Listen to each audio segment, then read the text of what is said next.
After building the skin-on frame boat Orion, I decided to build 3 folding kayaks.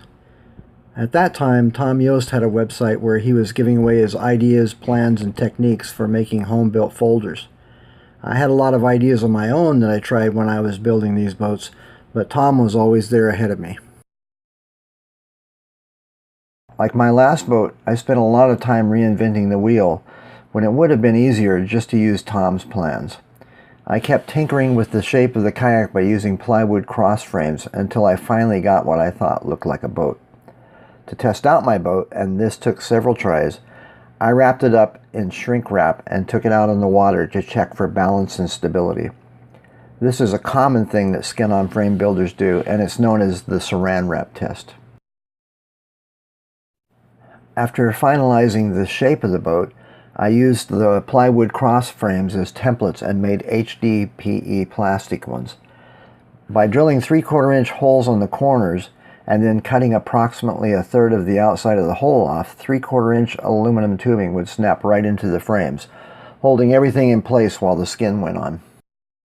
The skins were made from PVC material and was held together by using HH66 vinyl cement. A zipper was used on the decks, and a flap with Velcro kept the water out. The zipper and the Velcro were the only things on the boat that had to be sewn.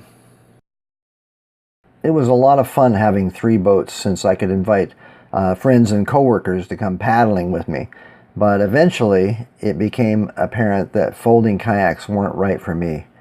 Originally, I envisioned these boats as being good for apartment dwellers who could take them out and go on short day trips.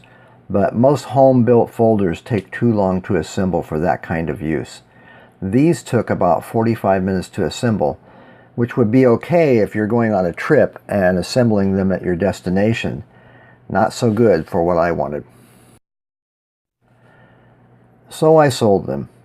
The people who bought them were going on trips where they could carry the boat in a car trunk and would leave them assembled for a while once they got to their destination, which is exactly what they were good for.